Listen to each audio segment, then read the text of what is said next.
Ahora bien, ¿qué sería la economía como ciencia? Para entender todos estos problemas. Vamos. Algunas definiciones de economía, por ejemplo, una definición clásica dice que la economía es la ciencia de los recursos escasos. Subrayé recursos escasos. Recuerden que cabemos todo en la islita de Hong Kong y no nos alcanza el planeta para vivir. Bueno, recursos escasos para satisfacer necesidades ilimitadas. Por ello la llaman la ciencia de la escasez. Ahora también subrayé necesidades ilimitadas. Y me gustaría preguntarme qué necesidades son ilimitadas. ¿La sed? ¿Uno puede beber líquido de manera ilimitada? ¿El hambre? ¿Yo puedo comer de manera ilimitada? No sé dónde me van a caber tanta comida. ¿La cama? ¿Puedo dormir en camas ilimitadas? ¿El techo? ¿Necesito casas ilimitadas para vivir? ¿La ropa que tengo puesta? ¿Necesito ropas ilimitadas para ponerme? Así podemos preguntarnos con qué necesidades tenemos físicas, obviamente también necesidades psicológicas, las necesidades de afecto y demás.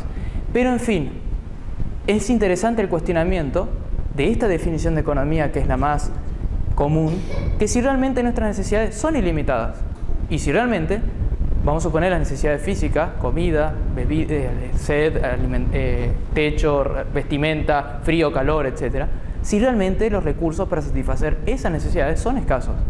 Esa es una pregunta muy interesante para hacernos en la Facultad de Economía y en todas las ciencias que no se meten en la economía, como la psicología, como la antropología, la filosofía. Es un momento de empezar a cuestionar estas definiciones. Otra dice que la economía es la ciencia que estudia los procesos de producción, comercialización, distribución y consumo. Esta definición no está haciendo una afirmación sobre la escasez ni los recursos, solamente está diciendo que es, bueno, a ver cómo producimos lo que necesitamos, cómo lo intercambiamos entre nosotros, si lo hacemos con trueque, con dinero, nos regalamos, todo es de todos, le ponemos derecho de propiedad. ¿Cómo lo distribuimos? Bueno, comercialización y distribución estarían juntos. Y cómo llega al final al que consume. También hay propuestas a nivel de Internet, por ejemplo, la economía basada en recursos, del movimiento Zeitgeist, que habla de una economía en la cual la producción, comercialización y consumo estén distribuidas de una manera global y que en función a la necesidad del país se distribuyen los bienes y demás. O sea, esta definición de última es un poco más amplia. Marx, ¿qué dice Marx? Marx, no se asusten.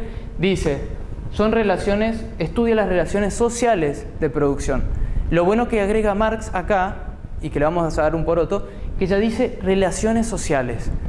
Porque hasta ahora, ¿dónde está el ser humano? ¿Dónde está la civilización que cabe en Hong Kong? Acá apareció con Marx. Y la sociología, una ciencia hippie hoy, digamos que es la que se pelea con casi todas, dice que es el sistema social donde se producen comunicaciones a través de compensaciones o pagos. Y es parte de una sociedad como un todo. O sea, es la economía estúpida, dijo Clinton. La sociología dice es una parte de la sociedad como un todo, que a la vez gobierna toda la sociedad hoy. Pero lo interesante es entender, desde el punto de vista sociológico, cómo es un sistema de compensaciones o pagos, o de intercambios, que acá sería la distribución y comercialización. Cómo esto une la producción y el consumo. Y la etimología, de últimas vamos a lo más chiquitito, ¿qué significa economía? Viene del griego, oikos, nomos, significa administración de la casa. Y acá subrayo la palabra administración. En fin, administración de cómo lo que produzco lo distribuyo y lo llevo a los que necesitan o lo consumen. Podemos con esto hacernos una idea un poco global de qué es la economía, qué estudia. Vamos para adelante. Bueno, acá voy a meter un poco en epistemología, que es decir, la ciencia que cuestiona las ciencias. Es un área de la filosofía, que ahora es una ciencia, y voy a nombrar a Karl Popper, que es el papá del método de la economía, que sería el hipotético deductivo. Es el método científico que utilizan la mayoría de las ciencias sociales. Karl Popper, lo que él logró fue resolver el problema de la inducción en las ciencias. La inducción viene de Aristóteles, y para que me entiendan lo voy a decir en una forma muy simple. Aristóteles dice que tenemos que aprender con las observaciones físicas de la realidad, no desde lo empírico, desde lo racional, sino que, por ejemplo, si yo observo que hay un cisne blanco, digo, hay un cisne blanco, dos cisnes blancos, dos. 1000 cisnes blancos, voy a decir, todos los cisnes son blancos. Voy a hacer una teoría científica de la biología que va a decir, todos los cisnes son animales que son blancos. ¿Cuál es el problema de la inducción? Que yo no sé si observo todos los cisnes de todo el planeta y si yo encontrar un cisne negro, se me cae toda la teoría. Pero mientras no lo vieran todos blancos. Entonces, la crítica que le hacen a este método es decir, pero esto es muy arriesgado. ¿Cómo podemos hacer teorías cuando no observamos la totalidad? Y más en las ciencias sociales, imaginen. Sin hablar, bueno, la medicina, trabajan con estos métodos, aplicando estadística, ¿no? Entonces, viene una persona que dice, no podés asegurar con la inducción que eso que decís es cierto y se aplica a la totalidad de la población. Entonces aparece, ese es el problema de Hume, que lo pongo acá. El problema del cisne negro, ¿no? El cisne número 1001 era negro, entonces, chau, la teoría de los cisnes blancos. Y acá aparece este señor, que se llama Karl Popper, con el falsacionismo, que dice, las teorías científicas no son verdaderas, sino que son verdaderas mientras no demostremos que son falsas. Entonces lo que va a decir, para que sea una teoría científica, debe ser posible de ser refutable. Si yo hago una afirmación que no puede ser refutable, no es una teoría científica. Por ejemplo, todavía, si decimos Dios existe, no es una afirmación refutable, todavía. Entonces, la ciencia no puede hacer afirmaciones que otros no puedan comprobar, a ver, encontrar el cisne negro. Y con esto salvamos la inducción. Ahora estamos todos contentos, creamos un método, se llama hipotético deductivo, en el cual la ciencia va evolucionando por falsación o por refutación. Entonces esto es lo mejor que tenemos hoy, hasta que viene otro y lo reemplaza. Viene un cisne negro. Entonces, el tema es, ¿cómo puede ser que estemos en ciencias sociales sumamente subjetivas en cuanto a las observaciones, que observan algo tan complejo que es el ser humano, con afirmaciones que no están siendo refutadas? En pleno siglo XXI, pleno sociedad de la información, que vamos a ver después las generaciones y los cambios generacionales, como los chicos de menos de 20 años hoy ya son 85% conectados a Internet. ¿Cómo puede ser que estamos regidos por paradigmas que no están siendo cuestionados ni refutados? Y no solo a nivel Internet, a nivel facultades, a nivel universidades. Entonces, volvemos a, ¿es la economía, estúpido? ¿Cuál es el problema en la economía? ¿Qué realmente, cuáles son las teorías, cuáles son las afirmaciones que está haciendo la economía? ¿Qué es lo que está siendo mantenido y no estamos cuestionando? Vamos a ir más adelante. Fundamentos científicos de la economía, que dan origen al Homo economicus actual. Yo seleccioné algunas afirmaciones que hace la economía para sostener todos sus modelos. Dice, si pasa esto, pasa esto, pasa esto, pasa esto, entonces todos los modelos que estamos aplicando son lo mejor que podemos hacer. Entonces, por ejemplo, hace una afirmación que no es de la economía, sino de la antropología y la psicología, que estudian al ser humano. Dicen que el hombre es racional. Primero y principal. Luego, que es egoísta. Ahí lo pongo como Homo economicus. Egoísta en el sentido de que solo actúa para sí y por sí y en beneficio personal. Jamás puede actuar por otro ser humano. Entonces, es una afirmación a nivel antropológico, a nivel de la pregunta filosófica de aquellos filósofos de antes, ¿qué es el hombre? ¿Es un animal racional? Decía Aristóteles. Bueno, es un hombre racional y es egoísta además, dice la economía. Lo esconde bajo la alfombra y construye sus modelos. Posee necesidades ilimitadas, como lo habíamos visto hoy, y eso es una pregunta que por un lado puede ser de la biología, por otro lado de la psicología. Si vemos la necesidad del hambre, va a ser biológica. A ver, ¿el hambre es ilimitado? ¿Cuánto puede ser alguien obeso, no? ¿Pero es realmente ilimitado el hambre? No. Primer forma fácil de falsar. Entonces, ¿dónde está Karl Popper o el método del falsacionismo en las necesidades ilimitadas? Biológicas primero. Psicológicas, bueno, podemos haber más discusión. Seguramente va a haber clasificaciones, las necesidades, la pirámide de Maslow, que habla de las necesidades de socialización, la necesidad de autorrealización.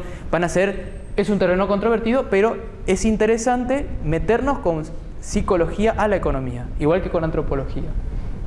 Geológico-ambiental. Dice, los recursos para satisfacer necesidades humanas son escasos. Recordemos la primera definición. La ciencia que estudia cómo satisfacer las necesidades ilimitadas, pobre gente que necesita tanto, con recursos escasos. O sea, todos los boludos que caemos en Hong Kong, en un pedacito de isla, necesitamos tantas cosas y vivimos mal. Ahora bien, una vez que definimos las necesidades, por ejemplo, biológicas, podríamos preguntarnos, para el hambre, ¿las hectáreas cultivables del planeta, si calculamos como un cálculo de ingeniería, son suficientes para alimentar la población mundial? No hice el cálculo. Se me hace que debe ser muy tonta la respuesta. Entonces, ¿cómo puede ser que en la Facultad de Economía no se hagan estas preguntas? ¿Cómo puede ser que biólogos, científicos de la ecología, de la geología, la geografía, no estén metiéndose a cuestionar, como dijo Karl Popper, esta teoría científica, a traer el cisne negro de la economía? Filosófico-ético. La economía afirma el beneficio personal. Y esto es una ética, es una forma de relación que es una teoría que afirma que el hombre busca la felicidad. Y la felicidad es hacer lo que a mí me beneficie solamente. En ese concepto de ética no cabe jamás el otro. Y no cabe el todo como el conjunto social. Y esto también es una afirmación que toma la economía para sustentar todos sus modelos económicos de oferta y demanda, los modelos de crecimiento del mercado, los monopolios, los oligopolios, el crecimiento económico como generador de bienestar, etc. Finalmente, un lógico matemático, que es, seguíamos hablando hoy del paradigma de crecimiento económico. Cuando hice el análisis de las noticias, llegamos a un momento que nos preguntamos si realmente el crecimiento económico nos genera bienestar. Y podemos preguntarnos con la lógica y la matemática, simplemente, ¿se puede crecer infinitamente con recursos finitos? O sea, si tenemos un planeta que tiene tanta cantidad de cobre, tanta cantidad de árboles, tanta cantidad de bacterias de no sé qué cosa, tanta cantidad de hectáreas cultivables, es un número finito, o sea, tiene límite. ¿Se puede crecer infinitamente? Bueno, esta es una cuestión matemática y lógica, que también, aunque no parezca, aunque sea difícil de creer, es afirmada que sí, se puede crecer infinitamente. Todos estos pilares que vemos acá, ninguno es de la economía en sí. Simplemente son sustentos científicos para todas las aseveraciones que luego son lo que llamamos la ciencia económica y son los arquitectos de nuestra sociedad actual. Son los causantes del Homo economicus. Y las seguimos teniendo. Y no las cuestionamos. Yo invito, una de las principales invitaciones que quiero hacer a través de este video, a la Facultad de Ciencias Económicas, a traer antropólogos, sociólogos, biólogos, ingenieros ambientales, filósofos, psicólogos, etc. A cuestionar, a hacer lo que Karl Popper dijo. Vamos a falsar las teorías, a refutarlas. Y si quedan en pie es porque realmente funcionan. Pero estamos en un momento en el cual lo que no funciona lo tenemos que abandonar, aunque nos haya funcionado un tiempo muy largo o corto. Vamos a la siguiente. Bueno, también acá voy a hacer una lectura personal del momento que estamos viviendo y lo voy a nombrar a un científico y filósofo que es Thomas Kuhn, que él habla de las revoluciones científicas. Este estadounidense, nacido en el año 1922, que falleció en 1996, habla de la estructura de las revoluciones científicas. Lo que dice esta persona es que la ciencia evoluciona a través de diferentes periodos. No es que es lineal, no es que la ciencia está siempre tic, tic, tic, tic, siempre para bien, sino que evoluciona, llegó a un punto de comodidad y nos quedamos aplastados, achanchados, cómodos, todos, mirando las caras, estamos perfectos, descubrimos la pólvora, pero por momentos se rompe. Pasa algo, como por ejemplo en la época de que se creía que la Tierra era el centro del universo, hasta que demostró Copérnico que giraba la Tierra alrededor del Sol, ese paradigma se rompe. Pero ¿cuántos años estuvo el paradigma vigente hasta que alguien se animó a criticarlo, y más en los momentos en que lo hizo? Y el paradigma, la ciencia pasa a otro nivel de evolución. Esta teoría que tiene esta persona es que esos momentos de estancamiento científico son irracionales, porque son emocionales. Son los científicos mismos que no quieren contradecir sus teorías, por una cuestión de orgullo. ¿Cómo voy a decir yo que estaba equivocado con lo que decía? No, que sí hay que crecer con... No, hay que... Y invento palabras, ¿no? Porque los modelos ISLM son la solución. No, porque el neokeynesianismo, palabras que no me entiendan. ¿Cómo me voy a contradecir de que esto no sirve? Es lógico que un ser humano no racional, que somos emocionales, nos va a costar decir que estamos equivocados. Pero acá tenemos una teoría muy fuerte que muestra que posiblemente estamos en un momento delicado de cuestionamiento de las ciencias económicas, pero yo voy a decir de todas las ciencias sociales, de todas las ciencias que estudian al hombre, al ser humano. En fin, la economía está resumiendo a la antropología, está resumiendo a la psicología, está resumiendo a la filosofía, a la ética. Entonces, estamos resumiendo muchas cosas en una sola palabra, hoy, a nivel científico. El resumen, el progreso científico no es una acumulación gradual de conocimiento, sino que evoluciona de manera cíclica. Entonces podemos decir de que el hombre hizo una evolución hasta una revolución industrial, una explosión del capitalismo, una salida de la Edad Media, un pasaje a la Edad Moderna, luego a la Edad Contemporánea, pero luego nos quedamos en un punto. Y este es el punto en que estamos ahora. Vamos al siguiente. Voy a nombrar algunas palabras de un mandatario que es Mujica, presidente de Uruguay. Voy a aclarar que no es con motivos políticos, simplemente para mostrar ya un discurso que está siendo pronunciado por un dirigente político de un país, lo cual ya es novedoso que escuchemos palabras como estas en un foro mundial, donde están el G20, o sea, los 20 países más poderosos del planeta a nivel económico. Entonces, es interesante analizar, y también me voy a correr a nivel político diciendo lo siguiente: lo voy a tomar a Mujica solamente para analizar el discurso que él dio ante los 20 mandatarios más poderosos del planeta. No a nivel de decir que ser un político, que sé yo, porque también tuve unos temas en internet por defender este discurso, en lo cual prefiero mantener mi lejanía en sentido político. O sea, no... Bueno. Cosas que dijo Mujica en su discurso en Río de Janeiro en junio del 2012, cuando estaban debatiendo sobre la ecología. Pregunta Mujica: ¿qué le pasaría a este planeta si los hindúes tuvieran la misma proporción de autos por familia que tienen los alemanes? ¿Estamos gobernando la globalización o la globalización nos gobierna a nosotros? Pregunta Mujica. ¿Es posible hablar de solidaridad y de que estamos todos juntos en una economía basada en la competencia despiadada? ¿Es posible hablar de solidaridad cuando somos hombres egoístas, homo economicus, que solamente pensamos en nuestro beneficio individual? No es compatible. Vamos a la siguiente. Dice Mujica en el discurso Río +20, en otro fragmento: la economía de mercado ha creado sociedades de mercado. Y acá está lo que dijo Clinton: ¿es la economía, estúpido? Todos nuestros problemas vienen de ahí. Economizamos la sociedad. O sea, nos volvimos homo economicus. Entonces, la economía de mercado se vuelve una sociedad de mercado. Somos todos hijos del mercado. El hombre no gobierna hoy a las fuerzas que ha desatado, sino que las fuerzas que ha desatado gobiernan al hombre. Venimos al planeta para ser felices, dice Mujica, porque la vida es corta y se nos va. En su forma tan gauchesca de hablar, el desarrollo no puede ser en contra de la felicidad, dice Mujica en Río +20. Vamos más adelante. Bueno, en las ciencias sociales podríamos hablar, como decía hoy, la economía sería la punta de una lanza que está escondiendo atrás a todas las ciencias sociales, porque está haciendo aseveraciones del ser humano, como en la psicología, en la antropología, incluso del medio ambiente o de los recursos como de la geografía del planeta.